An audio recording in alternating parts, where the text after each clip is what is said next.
بسم الله الرحمن الرحيم الحمد لله رب العالمين والصلاة والسلام على أشرف الأنبياء والمرسلين سيدنا ومولانا أبي القاسم محمد اللهم صل على محمد وآل محمد وعلى آل بيته الطيبين الطاهرين المعصومين المظلومين الذين أذهب الله عنهم الرجس وطهرهم تطهيرا اللهم صل على محمد وآل محمد. أما بعد، قال الله الحكيم في كتابه الكريم: بسم الله الرحمن الرحيم فسبحان الذي بيده ملكوت كل شيء وإليه ترجعون. صدق الله العلي العظيم. اللهم صل على محمد وآل محمد. Our series of discussions have gone into its 8th night. It's bewildering how quickly these nights are going. It seems almost yesterday that we were together starting the first of Muharram and the moon of Muharram. As is the case, life is such that life takes us on. And in these last days you find that when barakah is lifted from time itself, then time begins to accelerate. The only thing that remains is the dhikr of Hussein. For all of those people who are here today, who are seated, sitting, listening, watching, each one of us will perish. In a generation or two you'll find that many people will not be here. And perhaps in 100 years' time, none of us will be here. But the one thing that will be here is the dhikr of Hussein. And so therefore remember this. We have been given the honor and the pleasure to be part of this mission. When you take a step on a working day to come here, to sit here, to listen, to partake, you're becoming part of history. Your names are written on this parchment that on the Day of Judgment, when Zahra alayhi salam opens it, names will be read out. History is being made, especially before the time of the Dhuhr.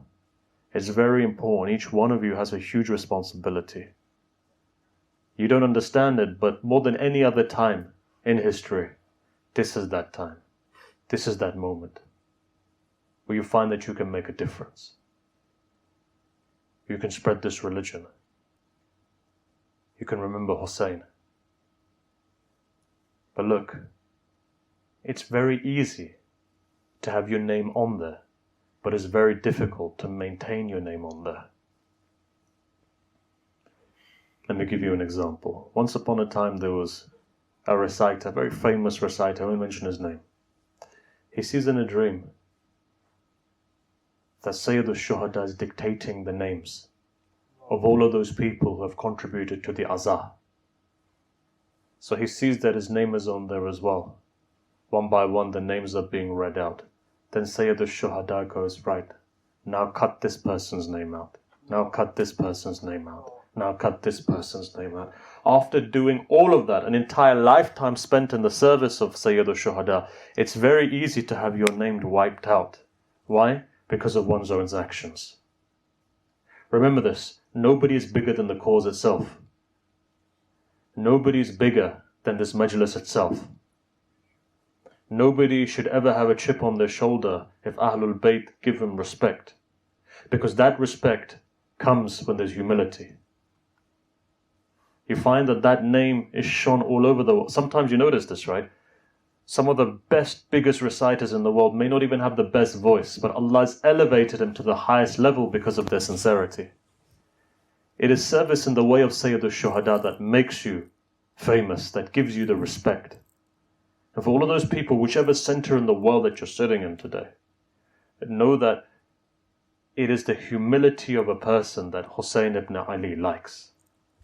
And for us, it's therefore important to go forward in that particular way. you'll see that people organize majalis. It's important to do so. People come forward, they recite. People come forward, they recite ziyarah. The intention is just one thing. In the words of the sixth Imam, the entire purpose is to gladden the heart of Fatima alayhi salam. So whenever even an ounce of arrogance comes, and again I'm not saying this for our elders know this, but our youngsters who are starting, when fame is thrusted in front of you, then it's very simple and very easy to get arrogant. But I tell you one thing, some of the best reciters in the world that I've come across who are all of them today are very close friends. The secret of this is that whenever the majlis happens, especially as somebody who recites Noha or Latam or whatever it may be, you find that they're never out. The big reciters are never outside. They're in the majlis from beginning to end. In the same way, those people who are on the mimbar, you also find humility with them.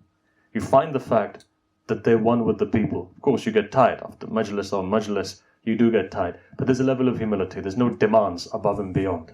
You know why? Because this cause is bigger than me and is bigger than you. This cause is big. And so for that purpose, it's important for us to remember this. That as these nights are going, that as these nights are passing, remember, refocus yourself. At the moment, we're on a spiritual high. We're moving in that direction. We're feeling it. Day by day, you're finding that there's an intensity in the heart which is coming.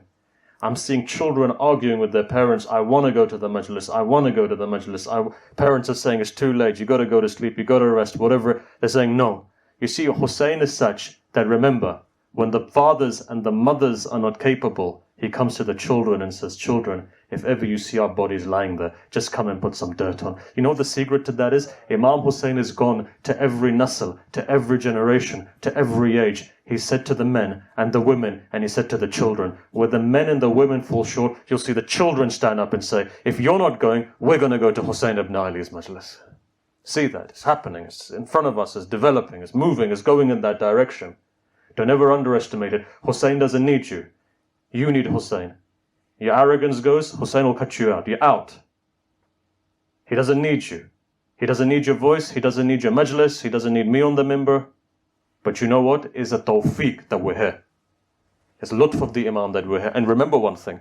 Hussein's heart is expansive. So he gives you chances. There's one place though that becomes difficult. You know what that is? Look at the hadith, right? Let me give you a story. Now work with me. Follow me on this. Let me give you a story. There's a companion of the Prophet by the name of Sa'd ibn Ma'ad. He was a shaheed in the Battle of Khandaq. Famous Sahabi. And the tradition it says the Prophet himself goes and lifts his body, shrouds him, clothes him, prays over him, takes him to the graveyard, buries him. And then after that the Prophet says, well look, there's fishar in his qabr, there's pressure of the grave. So people said, his wife came, she said, no, what's the story? You've done all of these things and the final thing is that this fishar? And he turned around and he said, yes, because he wasn't good to you in the way that he should have been. So forgive him so that Allah removes it. Question is asked here. Question is asked. Shaheed, you've heard, when the drop of a shaheed drops, all of his sins are wiped out. So why is he facing pressure of the grave? One reason. Because even shahadat can wipe out all sins but one. Haqqun nas. Until the people themselves, you don't make amends with them. It becomes a burden on your shoulders. So be very vigilant. Be very careful. Even shahada doesn't wipe that out. If haqqun nas is on your shoulders, even if the Prophet prays over you, puts you in the grave like he did, Sunni Shia traditions have both said, Sa'ad there is still going through the pressure of the grave. Why? Because outside he was amazing, but there was an issue. He was angry with his wife. Look how daqiq Islam is. Look how precise Islam is. This is why, if we go back to what we said yesterday, in Akhir al-Zaman, in our traditions, on Malahim wal Fitan, and the name itself is enough to scare you, on the end days, Malahim wal Fitan, when you see that Look inside of those traditions and see. The way of Dajjal is breaking human relationships. And when those human relationships are broken, suffering begins. Why? Because Allah removes barakah. Cousins don't speak to cousins today. Brothers and sisters don't speak to each other, and if they do, you find that they're insulting, they're patronizing to one another. Children are rejecting their parents, disowning them. They don't speak to their parents anymore. Days and weeks go by, not realizing that you're really tying a noose around your neck. And parents are turning their children away. Remember this. When a time like that comes, with this infighting taking place, then barakah is removed. It's very simple to fight, but it's very difficult to make it together. This is what akhlaq is about. Why do you think now that when Rasulullah was made a prophet, he says, إِنَّمَا بُعِثْتُ لِأُتَمِّمَ مَكَارِمَ الْأَخْلَاقِ? Where does makaram al-akhlaq come? Not for yourself. Makaram al-akhlaq is on the relationships that you have. It's developing relationships. And this is what Islam came to perfect. What is Karbala? The entire Karbala is a show of relationships. How an aunt was with a nephew, with a niece, with their children, mother, father, how they enact in the time of the greatest difficulty known to man. And you find that in that situation, what happens? These are those people in that time of difficulty situation where they're able to enact the best of akhlaq. You find a nephew, look, if it was me there, what would I have done? If I was leading a family 3 days of thirst, I'd be snapping at that stage. Similarly, many other people would be. You'd be snapping, right? You'd be angry, you'd be upset. But what is Hussein? His mercy is increasing and increasing and increasing. So this is why the tradition says, Imam says, he says, look, if you ever want to make a friend, make sure you test them in 3 situations. If they pass those 3 situations, then they're a good friend. Otherwise, they're not a good friend. So what are those 3 situations? First situation is this. That you've tested them in anger. Why is that important for? Tested them in anger. You know why? Because when you're angry, this malaka inside of you comes out. Your actual essence comes out. Everything that's in your mouth comes out. Some people swear, some people shout. But in that time of extreme, you notice when a person is like Hussein ibn Ali, Rahmah begins to flow as malaka. Mercy. And Hussein doesn't get angry. But let's say on the battlefield when you're fighting, you've got to get angry, right? It's a human instinct that you've got to. But look at Amir al-Mu'mineen. The minute the enemy's back is turned, he stops. The minute somebody spits on his face, he stops. Overflow of mercy comes into play. That's what the Imam wants you to be. Imam wants you to be such that people gravitate to you because of the way that you are. There's something they become majzoob in your personality. Look, go back to the tradition and see. When a woman came to the Prophet of God and she said, tell us, Joseph had half of the beauty of the world. Women cut their hands, intoxicated in his beauty. They didn't realize. So the question was asked, what about you? Who's more beautiful? And to sum up the answer, Rasulullah's character personality has this jazibi in it, makes you majzoob in it. You melt inside it. It's like Amir al-Mu'mineen.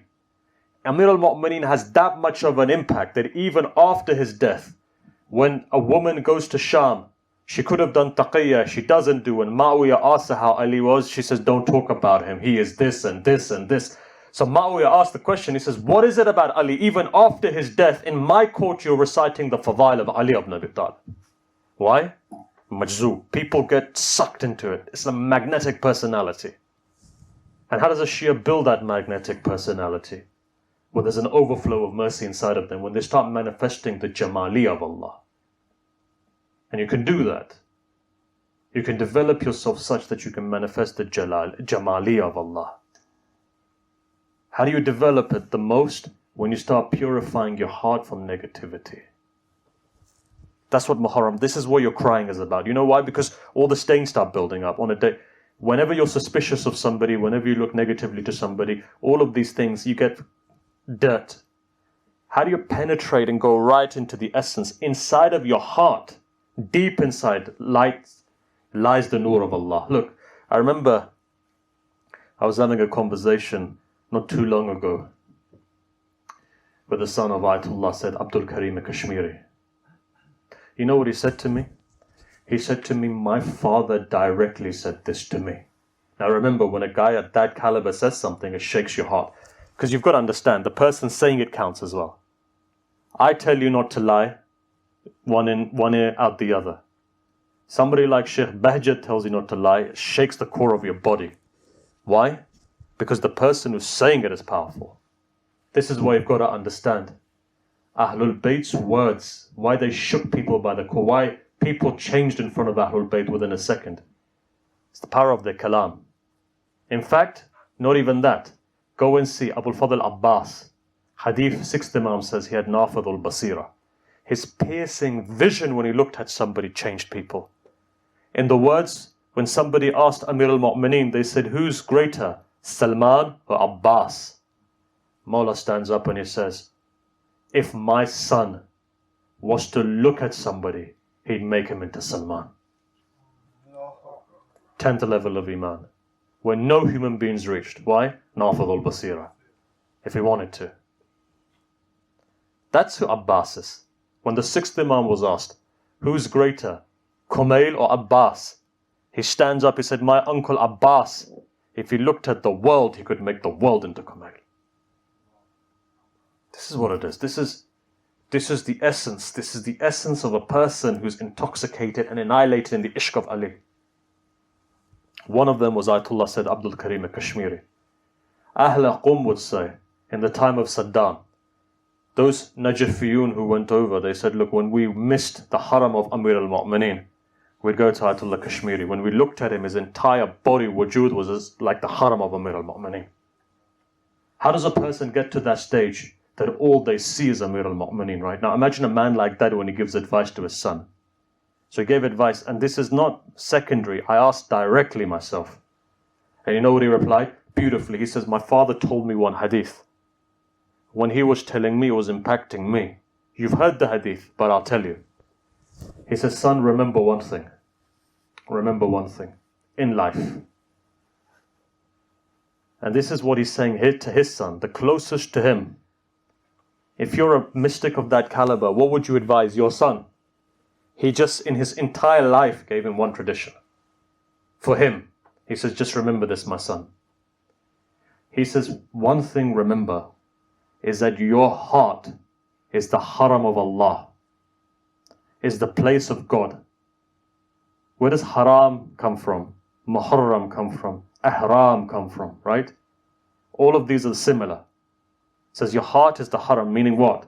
There's a prohibition of everything but Allah in that heart.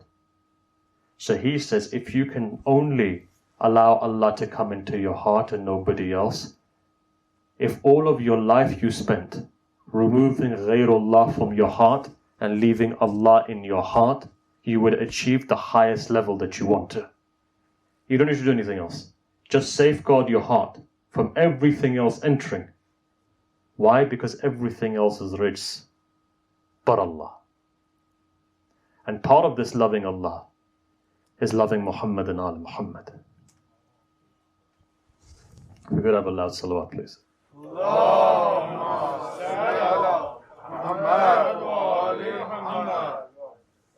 Because their love is not separate. How do we know this? Look at it and see. Subhanalladhi asra bi'abdihi laylan min al-masjid al-harami al-masjid al-aqsa. Right? Who's that for? The Prophet. What is this verse beginning? Ma'raj. Prophet gets to the highest level. Qaba Qawsayn, right? At that point, what does the tradition say?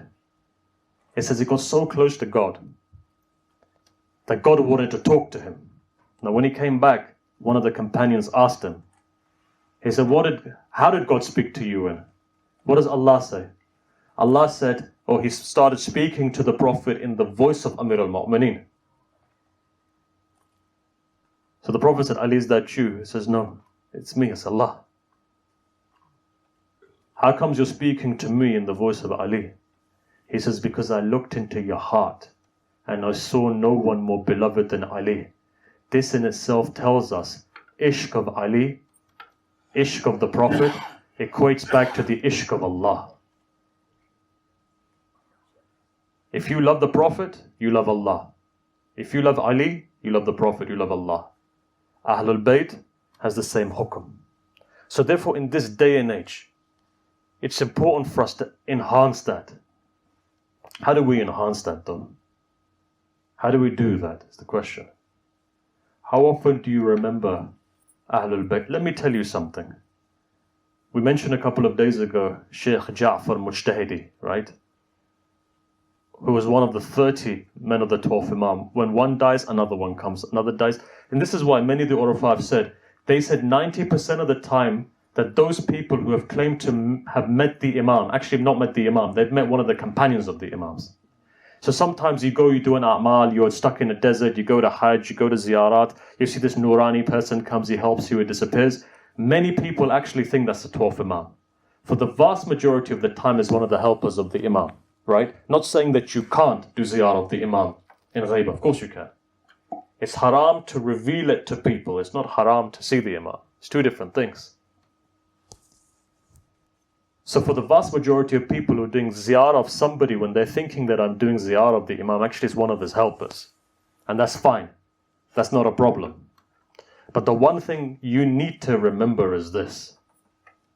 That when you look at somebody like Ja'far Mujtahidi, how did he get to that maqam? One, ishq of Ali. But there's another thing, and I'm going to tell you the secret. The reason being is that I want all of you to benefit. Otherwise, secrets are left as secrets. But because it's the time of bewilderment, it's important for you to remember this.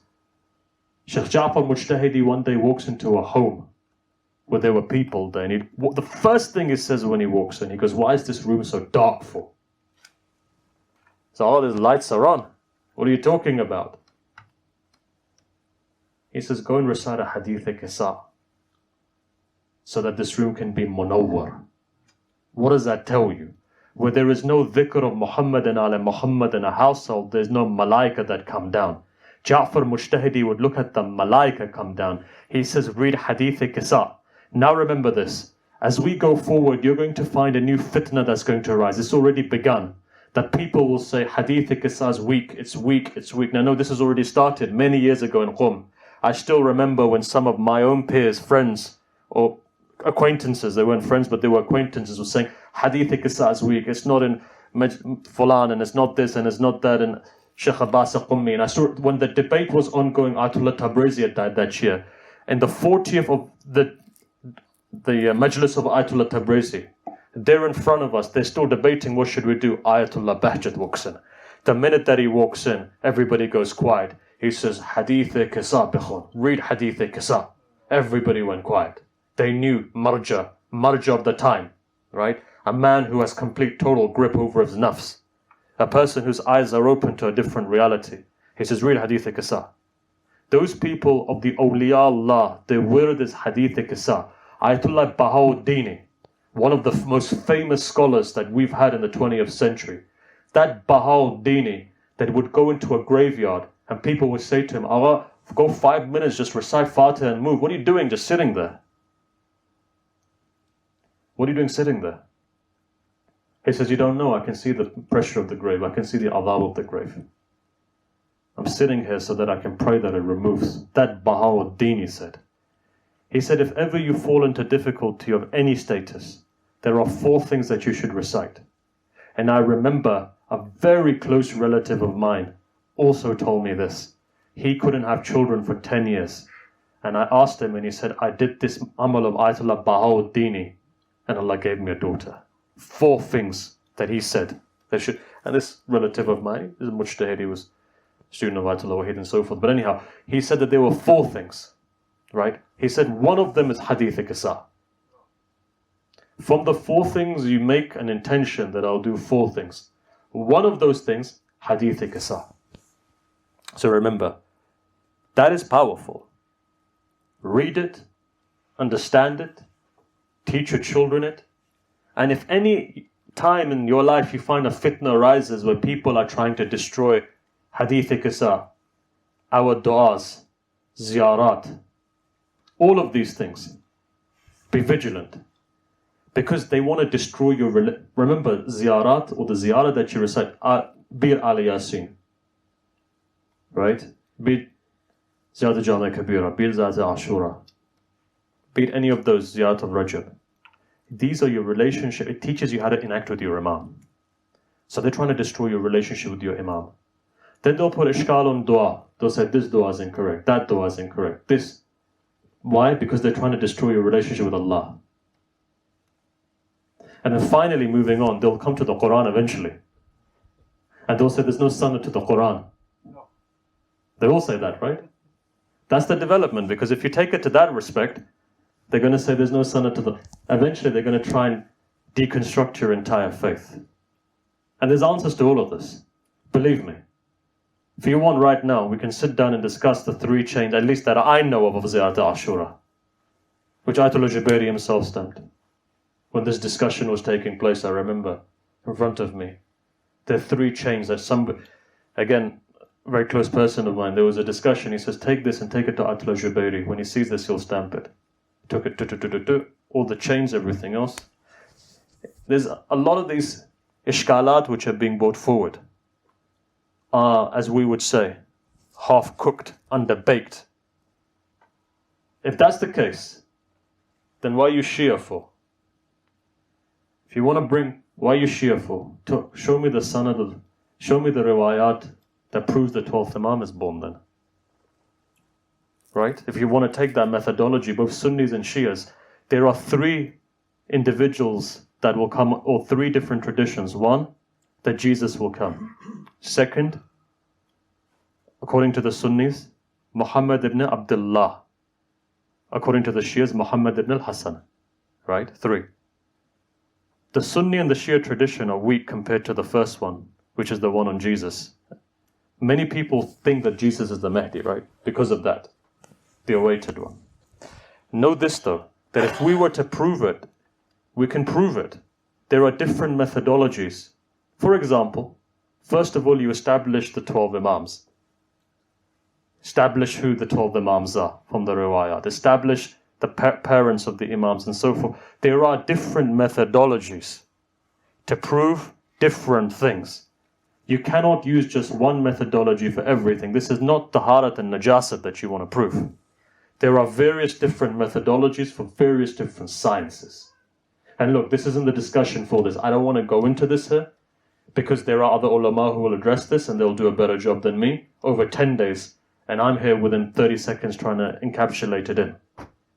But just remember this. Your elders from the very beginning have had great belief in all of these ziyarat. There are a'mals, ulama, or afa who recite these. Just before, some of the great scholars I've seen, just before they go to sleep, they will recite Ziyarat al Yasin. They would recite these special du'as and dhikrs. But anyhow, I'm not going to go into detail. Maybe if we have another opportunity and Allah gives us life, then we can discuss this later. And I'd love to discuss this. We look at the discussion on the isnad, al-mirajal. Again, we can discuss this.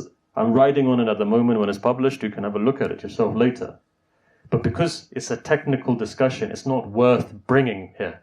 Some of these discussions require time. So remember one thing, our ulama, our maraji are not stupid. Ayatollah Khoui is not stupid. Ayatollah Sistani is not stupid. Just because you've reached a particular age and you've read 4 books, or 4.5, now you're not kulle iman and kulle ilm. Hadith says ilm humbles you, and you're arrogantly sitting there trying to attack. Where's the humility? And that too in Awam nas. Come to the battlefield, come into the hawza and discuss it there. You're putting shubha in the minds of Awam nas. You're dirtying their mind. What do Awam nas know? Poor guys, they wake up in the morning, they go to work, they come back. They don't have time to sit down and go through the books, trail through them. But anyhow, look, that to one side. Coming back to the point. The point is, don't make your house dark. At least weekly recite Hadith Qissa. I've seen miracles with them myself. Because here we're doing tabligh, I'll tell you. Generally I wouldn't say this, but because we're doing tabligh, even myself, if ever, God forbid, I feel something, I would recite Hadith Qissa. And I say to you as well. I say to my children, my grandchildren, my uncles, aunties, whatever it may be, recite Hadith Qissa. It's very powerful, especially for your children, especially for the safety of your children, especially for the iman of your children. Why? Look at it as self-essay. What happens? When the Shia gather together, Allah descends His mercy, malaika come down, all your gham is removed. All of these things. Why? Because of the dhikr. You know why? No, let me take it one step forward. Why? Because this entire thing is who? Nisbah to who?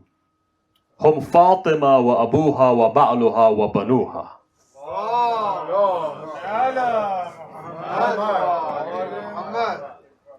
Kimia Isma Adam is Fatima. The hadith itself is shouting out that I'm Sahih. Why? Fatima alayhi salam. You've got to be blind not to see it. But some people are blinded because they have not the tawfiq to understand the nur of Fatima. To those people who, for example, in the time of the Jahiliyyah would bury their daughters alive because they can't understand the ma'rif of a woman. But let me tell you something. Islam circles around Fatima alayhi salam. This entire religion, the batin of this religion, rests on Fatima alayhi salam. You've not understood it, but that doesn't mean it's not correct. Why? Because Allah says, وَلَوْلَا فَاطِمَةَ لَمَا خَلَقْتُكُمَا.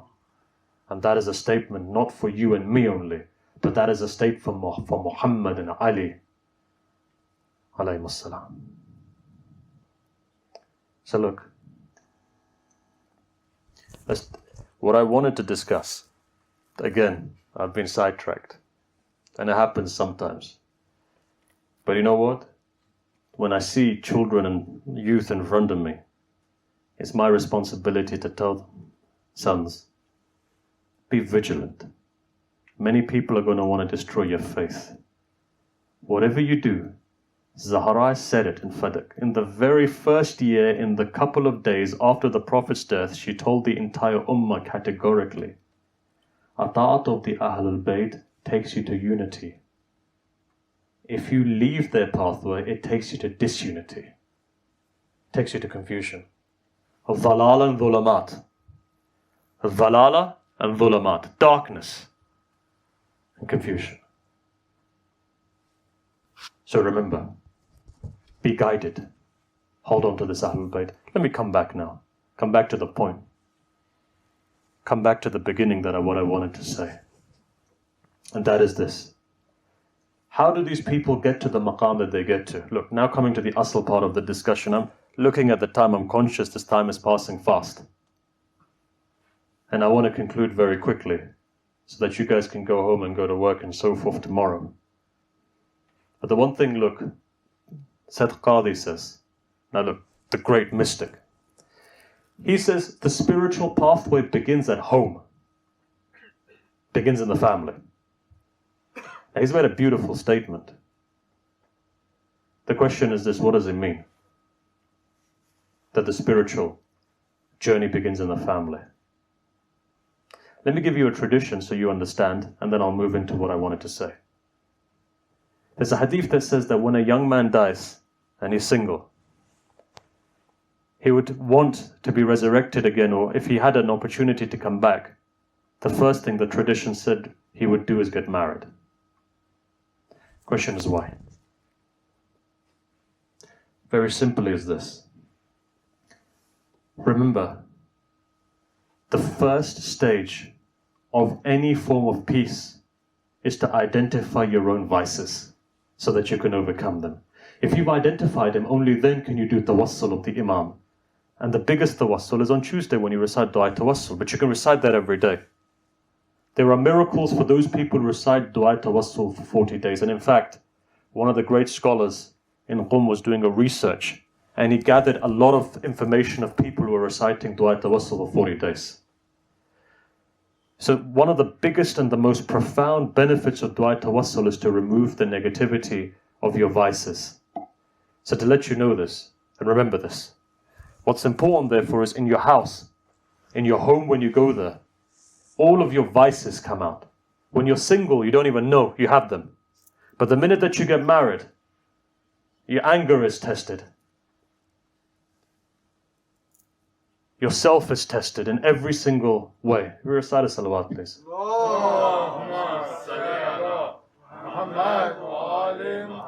Recite us another salawat, please.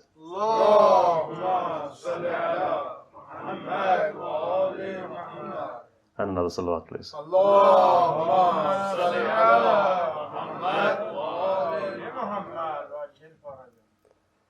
Also, can I request all of you who are sitting in the old hall to come forward, please, as much as possible with a loud salawat.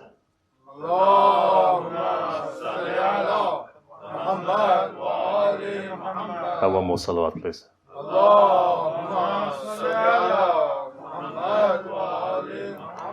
And one more salawat, please.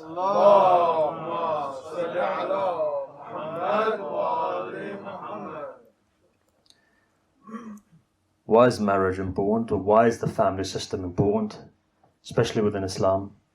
Is because all of your vices are highlighted.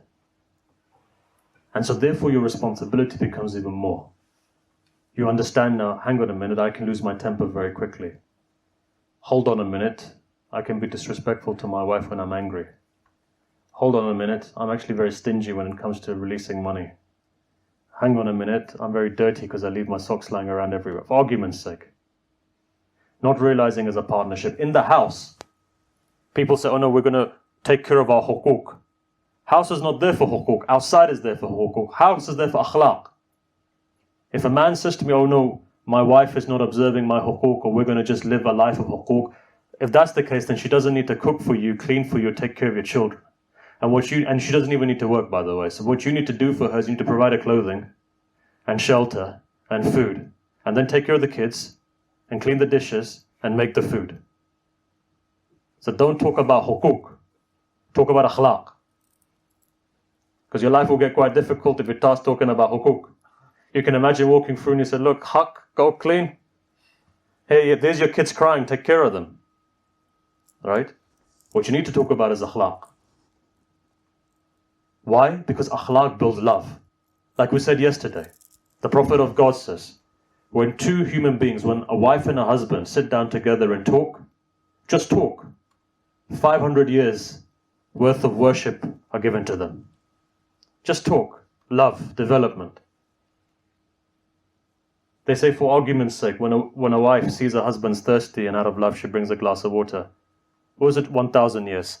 All fasting throughout the daytime, Salatul Layl at nighttime, that's the reward of it. Why? Because the purpose is to develop love. When love develops, and when you manifest that love, only then can your children come to appreciate love. If all your children are seeing is arguments, even psychologically, forget Islam for a minute, even psychologically that's detrimental. Now why is it today that I mention this? The reason being is this, because tonight we're going to be mourning over Hazrat Qasim. And Qasim was a yatim. So it's important for you to remember that love. If the nucleus of the family is solid, only then can this message of Ahlul Bayt go forward. Otherwise you're handicapping your children to go. Look, I'm not saying divorce doesn't happen. Okay, even if it does happen, amicable, respectful, taking care of the children, not your own egos. I'm going to clean this person out. I'm going to restrict their life so much that they won't even be able to see their children for 6 months. That's haram. That's animalistic. More than that, that's ego. And we don't have space for that because the Prophet said akhlaq. These are important steps. That if we can reform society, we can build that relationship, how to respect your parents. Look, let me give you a tradition.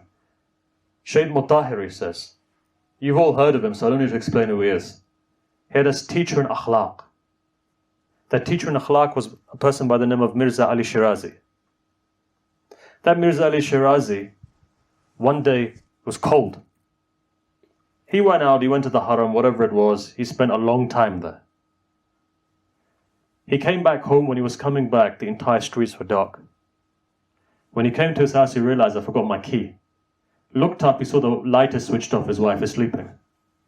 What did he do? It's cold. It was in fact snowing. What would you have done?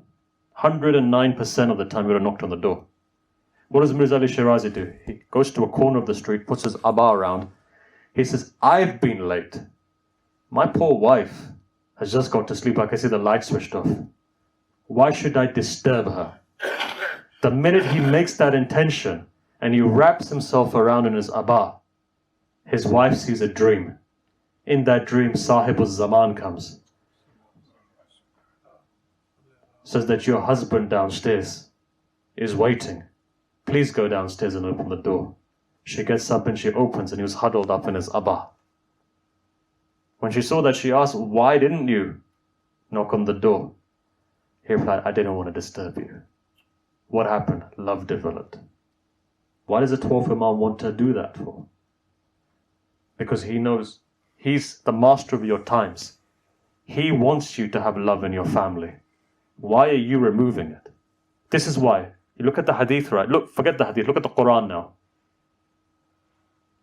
What does the Quran say? What's the purpose?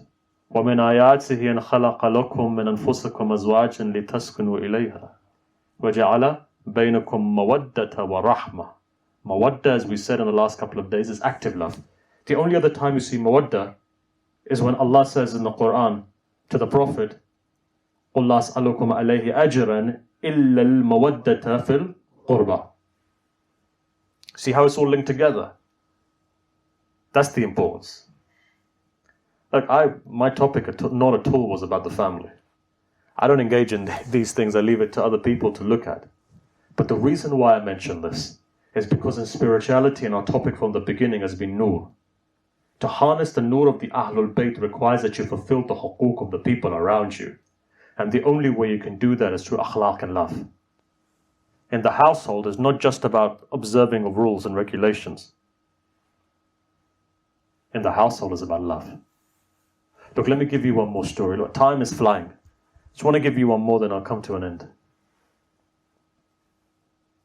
Yesterday we mentioned the story of Hashim Haddad, said Hashim Haddad. We said that when he went to Qadi, and he said, look, my mother-in-law and my wife, they taunt me, can I get a divorce? And he said, sabr. Qadi said it. Hashim Haddad. Now Hashim Haddad himself narrates. He says, I went quiet. I didn't say anything then. Said a day came. That day my mother-in-law was really going at me. And I remained quiet and I did dhikr of Allah. He said a time came where I saw myself divide into two people. And I saw myself rising and I could see under me my body and my mother-in-law. She was screaming and shouting. And I realized at that stage that I'd learned the ability to die in free will, maut ikhtiyari. The ability to be, one of the highest levels of spirituality is the ability to remove your soul. They say, for example, said Ahmad Kashmiri, who they would call Qadi Thani, the second Qadi. So they say Ayatollah Qadi had three top students. Ali Muhammad Burujurdi, Sheikh Bahjat, and Said Ahmad Karbalai, Said Ahmad Kashmiri.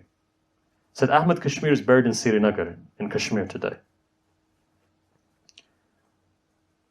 His grandson at the moment is writing a book on the karamat of his life. Spoke to him about a month ago. That Said Ahmad Kashmiri is famous for him that when he went to the doctor, right towards the last moments of his life, the doctors were shocked. They said, your vital organs are dead. How are you still alive? Sahib Karamat. Said Abdul Karim Kashmiri says that this guy never slept at night time. He always worshipped Allah. And towards the end of his life, he would consistently recite 12,000 times dhikr al-tawheed. I'm not going to mention it just in case some guy thinks that I can do the same thing. And within 2 weeks he's packed up as well and the blame comes onto us. 12,000 times he'd recite Zikr al-Tawheed. What that is, we'll go into it some other time. But that's a lot of, 12,000 is a lot of times to recite. It's not easy. If I ask you to recite 12,000 salawats, how long will it take you? Now recite that every single day and you'll come to realize an ounce of what these guys are doing. It's like what Atullah Khuy said. Atullah Khuy was, to begin with, he was a student of Sayyid Qadi. So he got to a stage one day, he said, look, you know, Qadi is too much, man. I said, why? He goes, you've got me in sajda reciting 400 times Ayatul Kursi. He goes, I'm not going to become a mujtahid if I'm doing this. So Sayyid Ali Qadi smiled. He said, okay, don't worry, leave it. I'll give you one more amal. You do this Surah Qadr amal in Ramadan. And that's it. Go continue your studies. You'll become a marja. You'll see yourself what you're going to become. But remember, Qadi is a doctor of the soul. He's a tabib of your nafs. So he knows. Now that we're on it, I might as well give you a story about him if you're with me. And if you are, recite aloud salawat. Allahumma salli ala Muhammad wa ali Muhammad. There was a gangster in Najaf by the name of Qasim. Well, you can imagine, a gangster. Or in our words, what we'd call a gangster. You know, petrifying the people. But he had a really good relationship with Sayyid Qadi. So every time Sayyid Qadi walked by, he would sit down and he would like wave at him and salute him and, you know, I'm smaller than you and, you know, please give me your blessings and so forth. So when Sayyid Qadi was walking and this Qasim said, he said, Sayyid Qadi came to me and he said to me, look, you know, can I ask you for a favor? He says, yeah, of course. What if anything for you? He says, I want you to give me your word as a man. He says, sure, I'll give you my word as a man that I'm going to do it. Now remember, you've got to accept that as well. You can't be a person. You see, even sometimes people you think are not good people, but they have quality in them. One of the quality is truthfulness. However bad you become, if you've got truthfulness in you, you'll see Allah will guide you. But anyhow, that's another topic for another day. The importance of truthfulness. And we'll get to that another stage if Allah gives us life. Now, check this out. So here, Qadi turns around and says, look, you know, I want to ask you something. If you can fulfill this, then I'll be grateful. You promised me as a man. He says, yeah, ask me. He says, look, you know, just before Fajr, I want you to get up and recite 2 units of prayer of Salatul Layl, just 2. He goes, Qadi, I don't even wake up for Fajr. I sleep until Dhuhr. And you're asking me to recite 2 units? He says, you promised me as a man. He said, fine. Qasim says, I put my head down and I started to recite. He was a tabib of the nafs. He knows exactly. If it was me and you, we would have said, go and recite Fajr and then Dhuhr. No. Qadi said, just before Fajr. Why? Because that period is golden for enlightenment. If I had time, we'd go into it. I'm running out of time. I've run out of time. Inshallah, if we get time tomorrow, we'll go into it. Why that period is a very golden period. Anyhow, Qadi saw his soul. He told him to do so. He did it. That person became a student of Qadi. Later on, people in Najaf would take his leftover food for barakah's purposes, tabarruk purposes. That's a man who's been held by somebody trained in the spiritual sciences of the Ahlul Bayt. Now imagine if Hussein ibn Ali took your hand, what would happen? That's the maqam you want to get to. This is why the Majlis of Hussein is here. The Majlis of Hussein is here that you're asking Sayyid al-Shuhada, take me by the hand and take me to where you're going.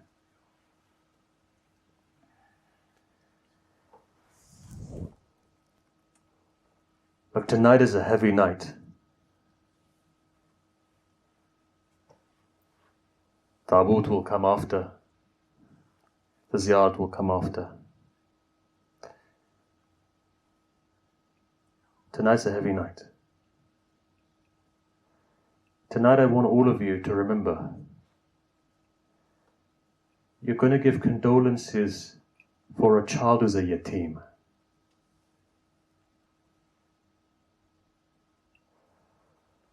I'm going to read slowly. Give you an opportunity to cry. Because these are the nights of crying now. Only a few nights are left.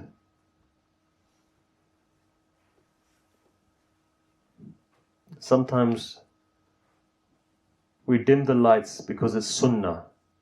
In the time of the Imam would say, dim the lights. Maybe somebody may feel embarrassed. Look, I don't even need to say anything. I just need to say Hussein.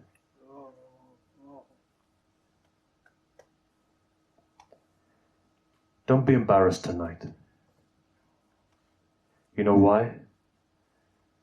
Fatima Zahra feels a lot of pain for this son of hers.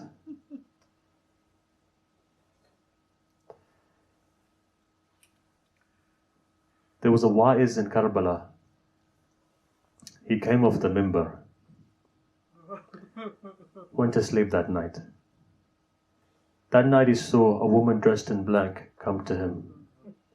She says to him, Mawa'iz, why don't you recite the musib of my son Hassan? Reply comes, says, I do recite the musib of your son. I recite the fact that he vomited blood out. I recite that when he was poisoned by his wife. The tradition says, Sayyid al-Shuhada was standing there. Imam Hassan says to his brother, he says, bring me a bowl. He says, why? He says, because I'm going to vomit. In the words of the tradition, parts of his liver was vomited out. Now what that means, I don't know, but he vomited. And then the first thing he said was this, Hussein, hide it. I said, why, brother? He said, Zainab's coming. Zainab's coming, hide it. He hid it. Zainab comes and she looks, she begins to cry. Hussein begins to cry. In the process of crying, Imam Hassan looks towards Sayyid al-Shuhada, says, why do you cry for, brother? He says, I can't see you like this. At that point, Imam Hassan says, La yawmika ya Aba Abdullah. Because your day will be something else. There's no other day like yours.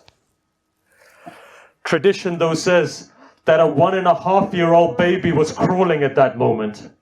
That baby crawled and it jumped onto the chest of its father. Imam Hassan hugs that small 1.5-year-old baby. Farwa was standing there. She comes running and she says, son, your father's in a lot of pain.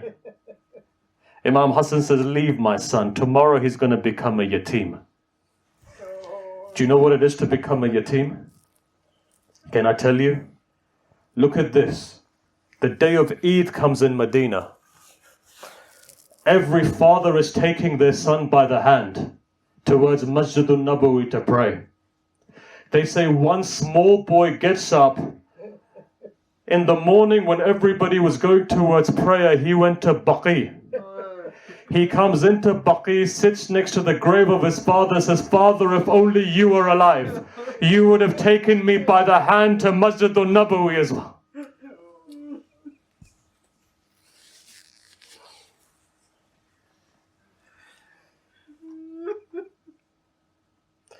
You haven't done justice to Qasim.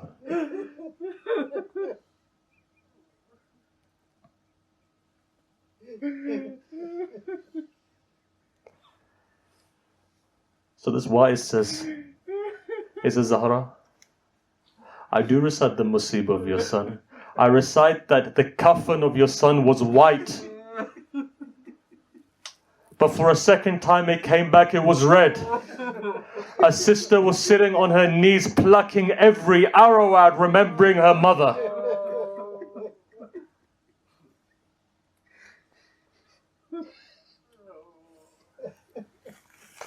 She turns around, she says, these are the masaib of my son, but they're not the biggest masaib. Says, so then I don't know what the biggest masaib is, you tell me. She replies, she says, the biggest masaib was this. My son was 8-year-old. There was an alleyway in Medina. His mother was walking back. Her feet were dragging on the ground. Why were they dragging? They say one arm over Ayman, the other one over Fidda. Her feet were dragging. Ulama have argued, they've said, was there a drag mark on the floor? The reason being her feet were dragging. And as her feet were dragging, one man comes from behind. He grabbed her by the shoulder. And then after that, what he did, Zahra falls to the ground. When she falls to the ground, an 8-year-old boy comes running, says, don't harm my mother. If you want, hit me, but don't touch.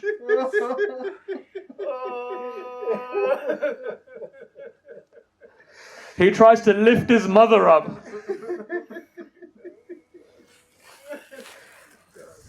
This is why they say, when Fidda would say, Hassan, son, why do you cry more than Hussein? He says, Fidda, I was outside, he was inside. Today you're here to cry over the son, yatim son of Imam Hassan Qasim. If Allah gives me strength to recite, they say the 9th of Muharram comes. 9th of Muharram comes.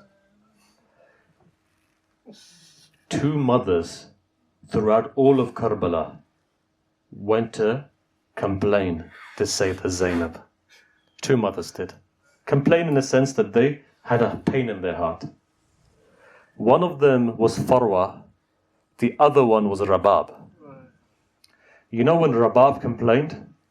Shame Ghariba. You know when she complained? When Shimmer had grabbed her by the hair. And he was pulling her by the hair. That mother was screaming at the time. You know how hard the pull was of her hair? They say that when they were in Sham and the women were giving ghusl and kafan to Sakina, tradition says they came running to Imam Sajjad. They said, what happened to this girl? He said, why? They said, when we were pouring water over her hair was shredding, falling to the ground. He began to cry, so Shimmer would grab her by the hair and pull.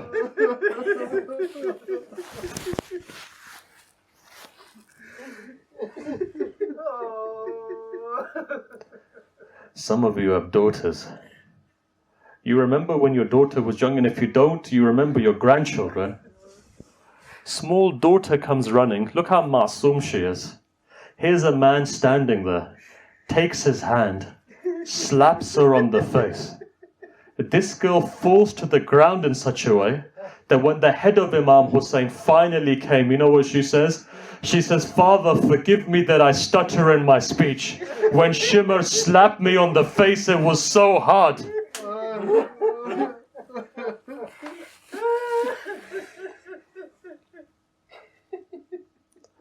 Rabab complained. She said to Zainab, Zainab, look at my 4-year-old daughter. Look what's happening to her. The other one was Farwa. When? 9th of Muharram. Nighttime comes. Look, I'm not going to recite all of it. You won't be able to take it, so I'll skip. I'll just come to this point. They say she was sitting in the tent. Farwa was sitting in the tent of Sayyidah Zainab. Now, you know that when a woman is a widow, right? Everything that she has then, she invests into a child. Especially if she loved her husband. Somebody like Imam Hassan ibn Ali. She lived for her husband. She only had one son. They say as she was sitting there talking to Sayyidah Zainab, her ears picked something up. You know what it was? She heard her son crying. She looks up, she says, my yatim is crying. So Sayyidah, I'll be back in a minute. Let me just see why my yatim is crying. She opens up the tent. You know when you see a child crying, it puts his head, right? It puts his head between his knees. Forehead on his knees, right? You've seen a child do that. It says Imam Hassan's son, Qasim, had his forehead holding its legs around like this, his legs like this, had his head on his knee and he was crying. At that point, they say that Farwa goes up and she asks a question. She says, son, why are you crying for like this? You know what the reply comes? It says that uncle is not allowing me or telling me that if tomorrow my name is going to be written on those people who are shaheed. You know what Imam Hussein later tells them? He says, Qasim, your name is also there. Not just your name. Well, he doesn't say your name is there. He says even Ali Asghar's name is there. Qasim's ghayra couldn't take it. He says, are these men going to come into the tent? He says, no, you're going to go out. Don't worry. I'm going to take Ali Asghar out. Right? Ashura Day comes. Like, I can't recite anymore. I'll just say one thing. Ashura Day comes. When Ashura Day comes, they say the sun is waiting. And he keeps on going up to Imam Hussein and asking. And every time Imam Hussein keeps on replying just one thing, saying that you're the sign of my brother. How can I let you in? You look like my brother. You're the sign. I remember my brother when I see you. Qasim begins to cry again. His mother is watching. She can't take it. She says, Qasim, I remember when your father was leaving this world. He wrote a ta'weez and tied it on your arm. He said, if ever my son falls into the greatest difficulty, ask him to open it and read it. Qasim dries up his tears, opens up the ta'weez, looks at it. On it was written, his father had written, Ya Bunayya Qasim, إذا وجدت عمك الحسين غريبا وحيدا عطشانا مظلوما. When you see Qasim, your uncle is all alone and he's gharib and he's thirsty, then go and give your life for him.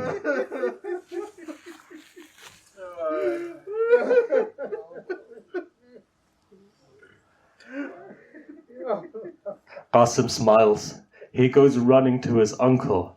He says, uncle, look at this. They say Sayyidul Shuhada looked at it, looks towards Medina, says, brother, in my time of ghurba, you didn't forget me. In my time of ghurba. Hadith says that both nephew and uncle hugged each other so much that both of them passed out, crying. They say Sayyidah Zainab came. With her tears, she woke both of them up. At that moment, the tradition says, Imam Hussein says, I'm going to put Qasim myself on the horse. He takes out a mail of armor. That mail of armor was there to protect somebody from arrows. When he puts it over Qasim, Qasim was small. The mail of arrow was big. Qasim turns around and says, uncle, let me go into the battlefield without it.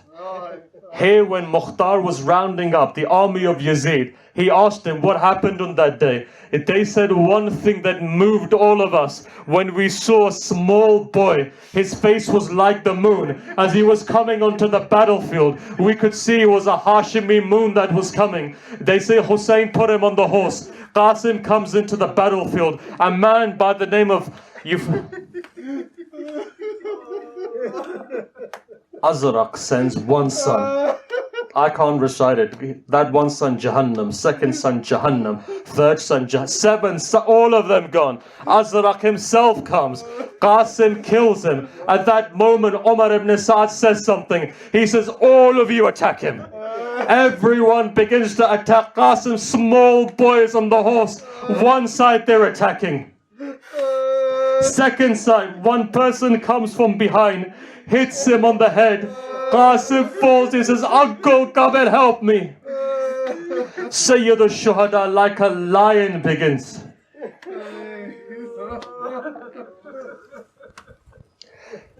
The worst thing about this is this. As Sayyidul Shuhada begins to move forward, they say the army from the west started going to the east, east to the west. The young man was there, body became trampled. All you could hear was ribs were crushing. Body was being trampled. They say Qasim in his lifetime, his body was there. When Imam Hussein came, he looked up and he said, what has happened to my... He took his abba, put it down, picked up all of the pieces. As he was coming back, this is the time when now Farwa looks towards Zainab, says, Zainab, I said my son Salim. What is this that Hussein has on his... Matam Hussein.